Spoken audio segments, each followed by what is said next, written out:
नमस्कार, सुबह के 9 बजने वाले और आप देख रहे हैं 9 की 9 खबर और मैं हूं आपके साथ विभा उपाध्याय। बुलेटिन की शुरुआत इस वक्त बड़ी खबर के साथ। खबर मुजफ्फरपुर से, जहां बेखौफ अपराधियों ने एक बिजली दुकानदार विनोद कुमार की गोली मारकर हत्या कर दी है।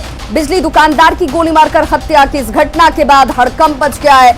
मिली जानकारी के मुताबिक मृतक विनोद कुमार हर रोज की तरह कल रात भी दुकान बंद कर अपने घर जा रहे थे और तभी बाइक सवार दो अपराधियों ने उनको गोली मारी और यहां से फरार हो गए। गोली लगने से घायल विनोद कुमार को निजी अस्पताल में भर्ती कराया गया, जहां इलाज के दौरान उनकी मौत हो गई।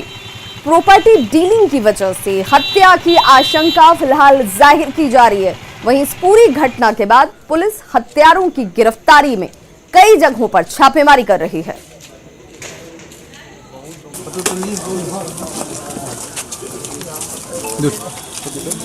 मिला था कि किसी ने अज्ञात व्यक्ति के द्वारा उनके दरवाजा पर गोली मार दिया है। सूचना पर हम लोग यहाँ पर आए हैं। इलाज के लिए उनको माँ जानकी में भेजा गया था, निजी हॉस्पिटल में वो भेजा गया था, जहाँ उनकी मृत्यु हो गई है। क्या मालूम चल पाया? मारा में अभी स्पष्ट पता नहीं चल पा रहा है। हम लोग हर बिंदु पर जाँच करें। दानापुर आरपीएफ ने 2 महिला और एक पुरुष कछुआ तस्कर को गिरफ्तार किया है। तस्कर कछुओं को यूपी से चोरी छिपे ट्रेन के जरिए पश्चिम बंगाल भेज रहे थे। दानापुर आरपीएफ की गश्ती दल ने सक्रियता दिखाते हुए जम्मू से हावड़ा जा रही हिमगिरी ट्रेन में कार्रवाई करते हुए इन दोनों ही तस्करों को धर दबोचा। सभी कछुए बोरे और बैग में भरकर रखे गए थे। वन विभाग की टीम कछुए और तस्कर को कानूनी प्रक्रिया के लिए अपने साथ ले गई। मैं इसको अपने विभाग में ले जा रहा हूँ। हिमगिरी एक्सप्रेस से आ रहा था मुगल सराय से गाड़ी को लेकर के, तो बक्सर में एक आदमी कंप्लेन किया पैसेंजर कि कछुआ महक रहा है और एक जगह कछुआ घूम रहा है। इसी सूचना पर जो है ये लोग सर्च किए। सर्च के दौरान जो है इन्होंने कछुआ ले जाते हुए 3 व्यक्ति को पकड़ा, जिसमें एक 2 महिला है और एक पुरुष है, और उसके साथ 3 बोरी में अलग अलग कुल मिलाकर के 63 कछुआ रखा गया था। मुंगेर पुलिस ने अवैध लॉटरी के धंधे का खुलासा करते हुए 5 लोगों को गिरफ्तार किया। छापेमारी के दौरान भारी मात्रा में लॉटरी और पैसे बरामद किए गए हैं। पुलिस ने 2 नंबर गुमटी के पास रहने वाले कृष्णा शाह के घर पर छापेमारी की। यहां से 77,000 के लॉटरी टिकट को बरामद किया गया है, जिसका बाजार मूल्य 3,15,000 रुपए बताया जा रहा है।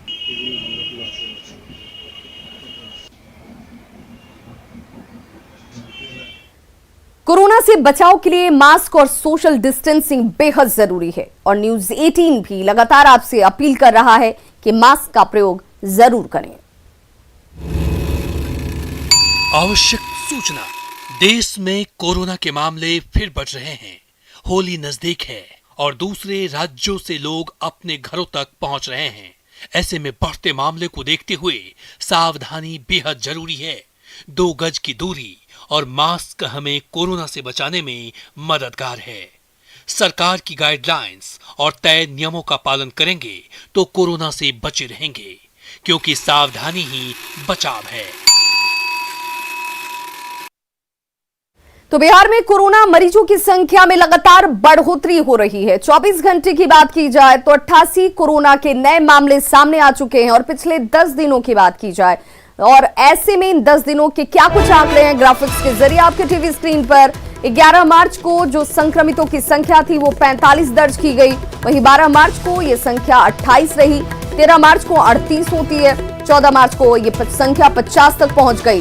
वहीं 15 मार्च को 26 मरीज संक्रमित पाए गए, 16 मार्च को 49, 17 मार्च को 58, 18 मार्च पहुंचते पहुंचते ये संख्या देखिए दुगुनी रफ्तार से आगे बढ़ती हुई 107 हो जाती है। 19 मार्च को 90, 20 मार्च को 88 मरीज संक्रमित सामने आए हैं।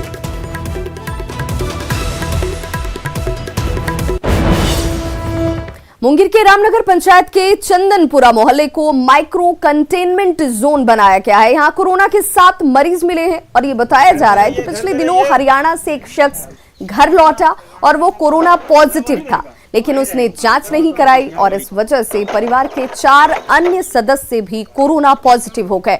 इसके बाद 2 पड़ोसी कोरोना पॉजिटिव हुए और अब चंदनपुरा मोहल्ले में 7 कोरोना पॉजिटिव हैं। शनिवार को प्रशासन ने पीड़ित परिवार के घर के आसपास बांस और बैरियर लगाकर आवाजाही पर पूरी तरह से रोक लगा दी है। संवाददाता अरुण शर्मा ने माइक्रो कंटेनमेंट जोन का जायजा लिया।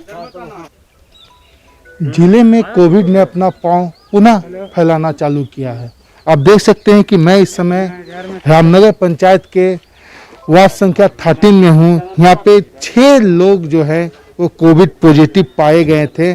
जो यहाँ से नहीं, वो कहीं से आए थे, वहाँ से वो कोविड लेते आए हुए हैं। उसमें जो है आप देख सकते हैं कि जिसके बाद जो है डीएमएसपी जो यहाँ पे उन्होंने उनके आदेश के बाद अब ये माइक्रो कंटेनमेंट जोन को इसको बना दिया गया है। यहाँ पे आप देख सकते हैं कि इस पूरे वार्ड को सीलिंग किया जाए। स्वयं वीडियो भी यहाँ पे मौजूद है, जमालपुर के वीडियो भी मौजूद है, उनसे भी हम जानेंगे कि क्या क्या उपाय किए गए हैं। लेकिन जो दवाई, जब तक दवाई नहीं तब तक ढिलाई नहीं। अब दवाई के बाद भी लोगों को ये समझना होगा कि कोविड से कैसे बचा जाए तथा उसके लिए क्या क्या उपाय किए। आप देख सकते हैं कि जो सीलिंग है, सीलिंग का काम लगभग समाप्ति पे है, ताकि लोगों को ये बताया जा सके कि वो यहाँ नहीं आए।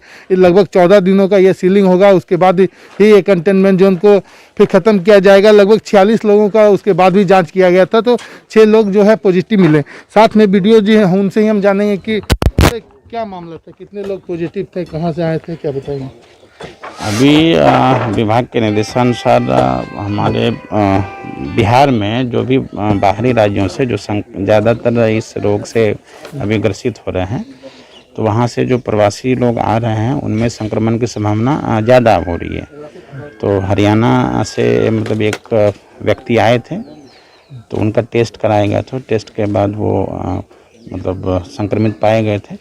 फिर उनके कांटेक्ट लिस्ट में जब जांच कराई गई तो उनके ही परिवार में से कुल 6, उनको मिला के कुल 6 लोग पाए गए। उसके बाद एहतियात के लिए आपने क्या एहतियात के लिए इनको, चूँकि लगभग एक ही परिवार के लोग हैं, तो मिनी माइक्रो कंटेनमेंट जोन हम लोगों ने बनाया है और लोगों से अपील कर रहे हैं कि इस क्षेत्र में नहीं जाएं और अपने आप को सुरक्षित रखने के लिए बाहर निकलें घर से तो मास्क लगा के चलें, सामाजिक दूरी का अनुपालन करें और ज़्यादा से ज़्यादा इनसे सुरक्षा के सभी जितने भी उपाय हैं। चूँकि जमालपुर प्रखंड ने एक बार बहुत भुगता है, आप सभी जान रहे हैं, दोबारा इस तरह की कहानी फिर से दोहराई ना जाए, तो सब एहतियातन बरतें और जो भी सरकार का आदेश है, मार्गदर्शिका है, उनका पालन करें ताकि हम लोग सभी सुरक्षित रह सकें। ये थे वीडियो, उन्होंने साफ साफ बताया कि जो कोविड है, कोविड यहाँ पे फैलना चालू हो गया।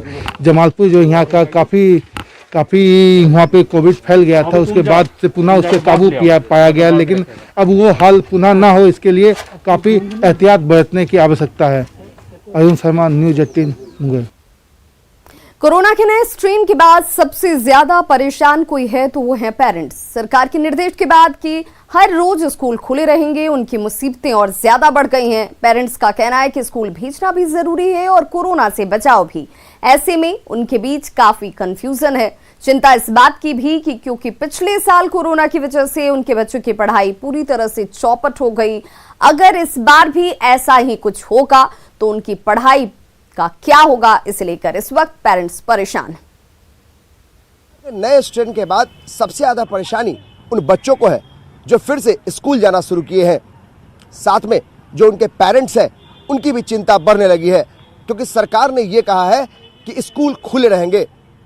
हम कुछ पेरेंट्स से जानना चाहते हैं कि आखिर बच्चों को स्कूल भेजने में क्या कुछ परेशानी है, क्योंकि एक तरफ कोरोना का नया स्ट्रेन भी शुरू हो गया है। होली का समय है, दूसरे प्रदेशों से लोग आ रहे हैं, उनका भी खतरा है और सरकार कह रही है ऐसे में कि बच्चों को स्कूल तो भेजना होगा, स्कूल बंद नहीं होगा। आप क्या सोचते हैं, एक माता पिता अपने बच्चों को लेकर कितना, चूंकि हमेशा बड़ा सेंसिटिव होते हैं कि कैसे होगा, क्या होगा, आपके मन में क्या चल रहा है? हम लोगों के मन में यही चल रहा है, स्कूल भेजना तो ज़रूरी है, मगर डर पूरा रहता है कि कैसे भेजें। उन लोगों को पूरा समझा के भेजा जाता है, भेजते हैं हम लोग कि भाई किसी का टिफिन नहीं खाना, किसी सबसे दूरी बना के रखना, किसी से पानी शेयर नहीं करना, हर समय हैंड सैनिटाइज करना, ये सब कॉमन बात है कि एक कहीं ना कहीं एक बड़ी चुनौती रहती है, मन में हमेशा तनाव रहता है। एक माँ जो है अपने बच्चे को लेकर कितना चिंतित रहती है ऐसे में? ऐसे में ये लगता है कि स्कूल जब हम लोग भेजते हैं तो स्कूल जो है सारी दूर दूर है, तो हम लोग स्कूल वैन यूज़ नहीं कर सकते हैं। स्कूल भेजने में परेशानी होती है, जब तक बच्चा घर नहीं आ जाता उसको देख नहीं लेते हैं कि बच्चा ठीक है कि नहीं। दिन भर उसको देखते रहते हैं कि ऑब्जर्व करते हैं कि कहीं कुछ लक्षण तो ऐसा नहीं आ गया है। अब एग्जाम्स थे, एग्जाम जब बच्चा स्कूल जाता है वहां से लेकर जब तक लौट नहीं आता है सही तरीके से, तो मन में चिंता रहती है। तब तक चिंता रहती है, लेकिन बच्चों की फिजिकल एक्टिविटी पूरी तरह से खत्म हो चुकी थी साल भर कोरोना में, इसीलिए वो देखते हुए ऐसा भी लगता है कि स्कूल भेजना चाहिए। लेकिन जो स्कूल भेजना चाहिए, उसको देख कर लगता है कि स्कूल भेजना चाहिए। स्कूल तो भेजना ही चाहिए, लेकिन मन में एक डाउट है बच्चे के लेके। किस तरह का डाउट है? इतने छोटे बच्चे अपना केयर खुद नहीं कर पाएंगे, इसीलिए थोड़ा हम लोग को डाउट है। आपको लगता है कि जो सोशल डिस्टेंसिंग या बाकी जो गाइडलाइंस है उसके बावजूद भी पेरेंट्स के मन में डर रहता है कि बच्चे स्कूल तो जा रहे हैं लेकिन वो सही सलामत आते हैं? हाँ, सेफ नहीं है, ये तो मन में डाउट रहता ही है, क्योंकि स्कूल उतना दूर है भी है, हर जगह देख नहीं पाएगा स्कूल में कौन बच्चा आ रहा है। वहाँ मैं डाउट, बच्चों को भेजना तो है, लेकिन अभी वेट एंड वॉच करेंगे। वेट एंड वॉच करें। जो बच्चे हैं हम इनसे भी जानना चाहते हैं, ये बताइए कि आप जब स्कूल जाते हो या कॉलेज जाते हो तो लगता है मन में कि जो पापा टेंशन में होंगे, मम्मी टेंशन में होंगे, कोरोना का नया स्ट्रेन है, इसको लेकर? हाँ, बिल्कुल लगता है, और हम लोग को स्कूल में भी लगता है, क्योंकि हमें कभी टीचर हमेशा बोलती है सोशल डिस्टेंसिंग मेंटेन करने, बट कहीं एक जगह एकोमोडेट होते तो उतना सोशल डिस्टेंसिंग नहीं हो पाता है, और घर पे भी सबको चिंता रहती है, हमें भी चिंता रहती है कि कहीं किसी को कोई प्रॉब्लम ना हो, हमें ना हो जाए। तो बच्चों को भी इस बात की चिंता होती है कि कहीं उन्हें कोरोना का खतरा जो इस तरीके से बढ़ता जा रहा है फिर से, तो उन्हें परेशानी ना हो। लेकिन सबसे बड़ी चिंता उन पेरेंट्स के लिए, माता पिता के लिए है। इस बात को लेकर वो साफ साफ कहते हैं कि बच्चों के अच्छे भविष्य के लिए स्कूल तो भेजना है, लेकिन जो गाइडलाइंस है उसको भी फॉलो करते हैं, और मन में कुछ शंकाएं लगातार बनी रहती है। कैमरा पर्सन मनीष जुनेजा के साथ अमित कुमार सिंह, न्यूज़ 18 पटना।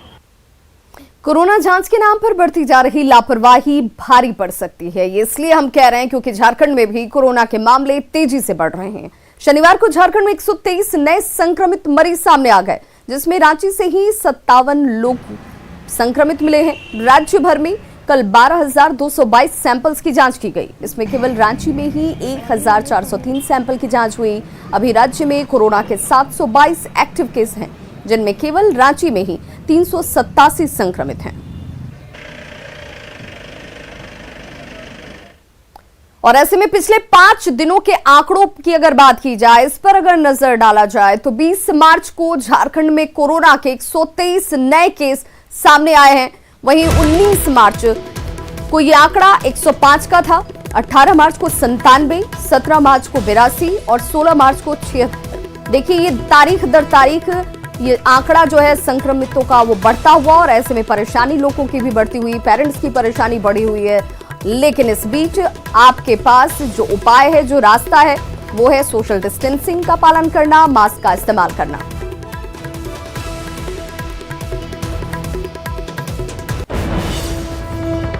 समस्तीपुर से इस वक्त बड़ी खबर आ रही है, जहां आज दिन दहाड़ी गल्ला कारोबारी से 5 लाख से अधिक की लूट की घटना को अंजाम दिया गया है। 2 बाइक पर सवार 4 अपराधी लूट की वारदात को अंजाम देकर फरार हो गए। गल्ला कारोबारी से 5 लाख की लूट की घटना को अंजाम दिया गया है। बाइक सवार 4 की संख्या में अपराधियों ने इस घटना को अंजाम दिया और फरार हो चुके हैं। 2 बाइक पर सवार 4 अपराधी जो बताए जा रहे हैं, लोगों की तरफ से जो जानकारी इस वक्त सामने है, पूरी घटना मथुरापुर ओपी के बाजार समिति के पास की है, और 5 लाख की लूट की घटना को अपराधियों ने अंजाम दिया है।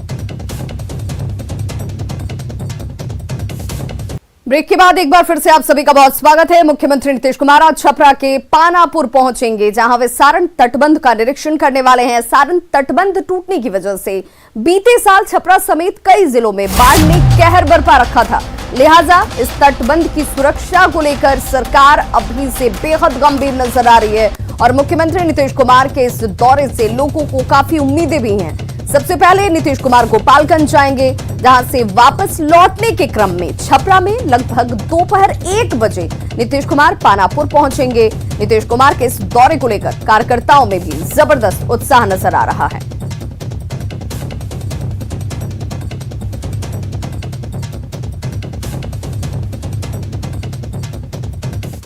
दरभंगा के सुपौल बाजार में बिहार सरकार के मंत्रियों और एनडीए के विधायकों का नागरिक अभिनंदन समारोह आयोजित किया गया। ये आयोजन गौड़ा बौराम की वीआईपी की विधायक स्वर्णा सिंह की ओर से किया गया। इस समारोह में बिहार सरकार के मंत्री संजय झा, मदन सहनी, जीवेश कुमार मिश्रा और मुकेश सहनी शामिल हुए। वहीं बीजेपी विधायक संजय सरावगी, मुरारी मोहन शाह और जदयू विधायक विनय कुमार चौधरी समेत एनडीए के कई विधायक भी शामिल हुए। सभी ने दरभंगा के विकास को लेकर चर्चा की। बरम की विधायिका हैं स्वर्णा सिंह, उनका कार्यक्रम था। हम लोग यहाँ के सारे मंत्री विधायक दरभंगा जिला के आए हुए थे। मदन सहनी जी भी है, मुकेश सहनी जी, जीवेश मिश्रा जी, सारे लोग आए हुए हैं। और सबका उद्देश्य यही है कि अगला 5 साल, क्योंकि मिथिला का बहुत बड़ा योगदान और ख़ास करके दरभंगा का बहुत बड़ा योगदान 10 में 9 सीट इस सरकार बनाने में रहा है। खबर दरभंगा से, जहां पर इलाज की मदद के लिए जूझ रहे एक गरीब परिवार की मदद के लिए मंत्री जी सामने आए। हम बात कर रहे हैं बिरौल अनुमंडल के पटनिया गांव के रहने वाले 4 छोटे छोटे बच्चों के पिता राजीव पासवान की, जो पिछले कई दिनों से अपनी कैंसर पीड़ित पत्नी के इलाज के लिए दर दर भटक रहे थे। ऐसे में बिहार सरकार के मंत्री संजय झा ने उनकी मदद के लिए हाथ आगे बढ़ाया है। मंत्री जी ने राजीव पासवान को बिहार भवन बुलाकर उनके पत्नी के इलाज के लिए हर संभव सरकारी मदद देने का आश्वासन दिया।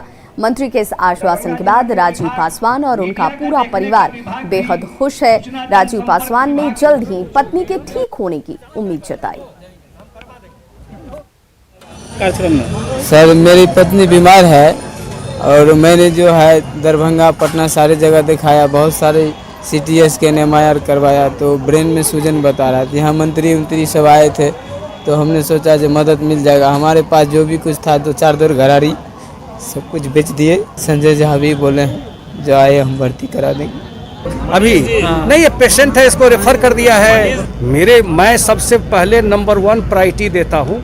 अगर कोई बीमारी वाला केस लेके आता है तो उसमें जो संभव होता है हम लोग मदद करते हैं। उसका एडमिशन का हो, कोई और तरीका हो, बिहार सरकार का, भारत सरकार का, सबका योजना भी है। इसमें बहुत लोग को जानकारी भी नहीं रहती है। बॉलीवुड एक्टर सोनू सूद की एक और दरियादिली सामने आई। औरंगाबाद के रफीगंज के दिव्यांग अवधेश को सोनू सूद ने ई-रिक्शा भेंट कर दिया है। दरअसल संगीत में मास्टर का डिग्री लेने वाले अवधेश बेरोजगार थे और इसे लेकर उन्होंने सोनू सूद को ट्वीट किया था, जिसके बाद सोनू सूद ने उन्हें ई-रिक्शा भेंट किया है।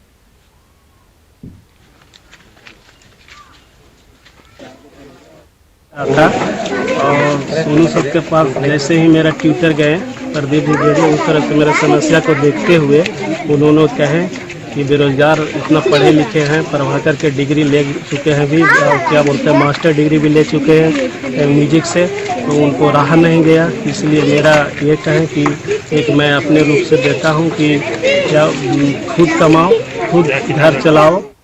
सासाराम की करगहर में दंगल कुश्ती प्रतियोगिता का आयोजन किया गया, जिसमें नेपाल के पहलवानों ने भी भाग लिया। प्रतियोगिता में नेपाल का पहलवान देवा थापा ने जीत दर्ज की।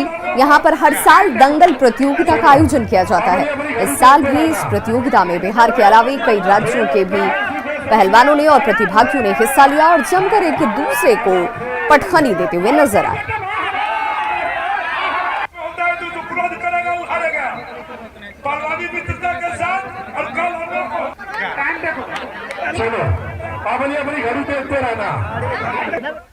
फिल्म शोले में आपने वीरू का टंकी पर चढ़ने का सीन तो जरूर देखा होगा। कुछ ऐसा ही सीन रांची में भी देखने को मिला। मांडर प्रखंड के टटकुंदो पटरा टोली का, जी हां, जहां पर एक सिरफिरे प्रेमी ने बिजली के टावर पर चढ़कर वही स्टंट करने की कोशिश की। देखिए तस्वीरों में वो सिरफिरा, इसे आशिक बताया जा रहा है, प्रेमी बताया जा रहा है कि प्रेमिका के शादी से इनकार करने के बाद अशोक उरांव बिजली के टावर पर चढ़ गया। गनीमत ये रही कि हाई टेंशन तार में बिजली की सप्लाई नहीं थी। युवक को उतारने को लेकर प्रेमिका को भी बुलाया जाता है। काफी मशक्कत के बाद 3 घंटे के बाद युवक को टावर से नीचे उतारा जा सका।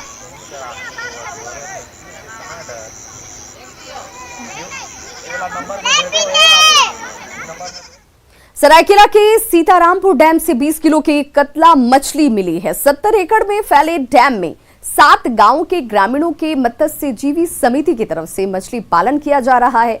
डैम से 20 किलो की मछली मिलने पर इसे देखने के लिए लोगों के भारी भीड़ यहां पर उमड़ पड़ी।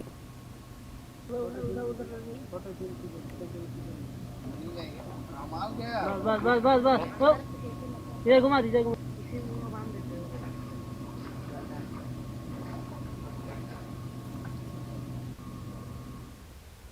और पटना के ऊर्जा स्टेडियम में बिहार क्रिकेट लीग टूर्नामेंट चल रहा है, जिसकी कल से शुरुआत हुई है। आज इस लीग का दूसरा मैच है। 2 मैच हर रोज खेले जा रहे हैं और पहला मैच 2 बजे खेला गया, जिसमें ग्लैडिएटर्स वर्सेस भागलपुर वुल्स के बीच ये मैच आज होना है।